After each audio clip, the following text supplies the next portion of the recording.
You know, your commitment to your value proposition determines the quality of your sales presentation.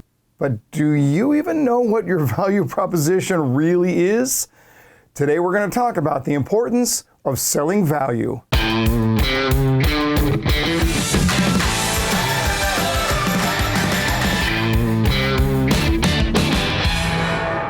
Well, welcome back everyone to the 5-Minute Sales Training. Hey, if you're new here, do us a huge favor. Would you hit the subscribe button and the like button too, if you don't mind? That helps us to get this out. We don't charge anything for our 5-Minute Sales Training. The only cost, if you will, just hit the like and subscribe button. We'd really appreciate it. Your engagement helps us to get these weekly lessons in front of even more salespeople. Now look, we all sell value. It's what we do. Hello? Hello, this is Dwight Schrute from the Dunder Mifflin Paper Company. Wow, that's great, because I need paper. Excellent, then you are in luck, because we are having a limited time offer only on everything. Well, some a little more than others. But that doesn't mean that everyone is doing it right, and I mean not by a long shot. In fact, so many salespeople struggle in how to make the most of their own selling proposition. They believe that the process is only about, how do I land this deal today? How do I get them to sign on the line that is dotted? And it's not long before it's about manipulation or tricking the buyer. How do I get the sale in any way I can and then just move on to the next guy? Oh, I'm sorry. Perhaps James Cameron would take an interest in your sunken ship, but my responsibility ended at ka-ching. Don't be that guy. Now look, I would suggest that your value proposition is a long-term process. Because not only will you continue to work on it constantly in your career, but you also have to think about it from the perspective of your current customers and how they will respond to your products and your services in the future. You see, how you present your value is something that you should always be working on. So I want to share with you some common mistakes that get made in typical sales presentations. And I got to be honest, these are things that drive me nuts when I'm thinking about buying something. They're huge turnoffs. Let's see how we do. Issue number 1, talking too much. You don't want to blab until your customer is sick of your voice. You got to get to the point, and you got to get to the point quickly. What problem does the customer have? How does my product solve that problem? That is the core. And I see salespeople go off on these tangents that are interesting to them, but they're not interesting to the customer. Issue number 2, talking too much about yourself. Look, no one has the time or the inclination to hear your life story right now. You are not the hero in your sales presentation. That's about your customer. Just get to the point. Issue number 3, displaying fake enthusiasm. I mean, listen, some enthusiasm is good, for sure.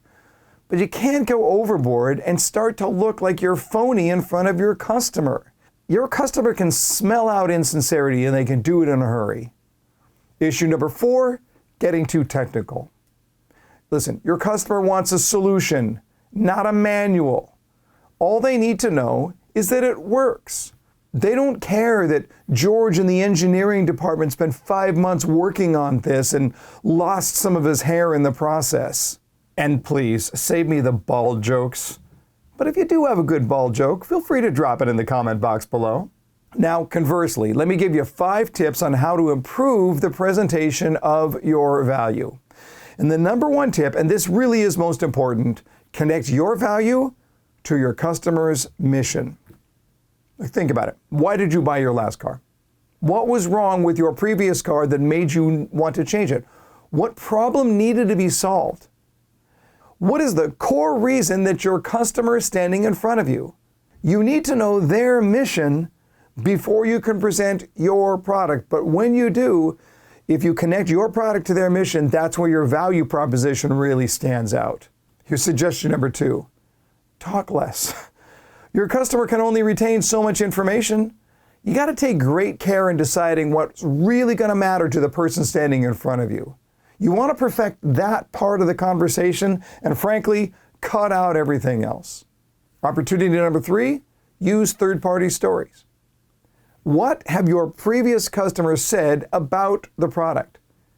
How have they found it unique and specific for their own needs? How did it change their lives? How did it connect to their mission?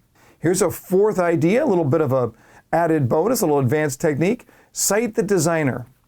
By adding the name of the designer or the architect just briefly, you actually add more credibility to the product. It doesn't matter that the customer has no idea who that is. It just gives your product a sense of authority. And then tip number 5, ask the prospect to identify value. You see, the customer's version of value is always more important than yours, so don't be shy about asking, what did they find attractive? Now, you can use these tips the next time you're in touch with a customer, and you'll see how much better you'll do. Hey, thanks so much for watching another 5-minute sales training. And listen, if you haven't heard about the new app, Sales 365, come on over, join the community at sales365.io. Or you can download the app directly from your app store. We're turning top 10 percenters into top 1 percenters, and we want you to come along for the journey. Until next time, learn more to earn more.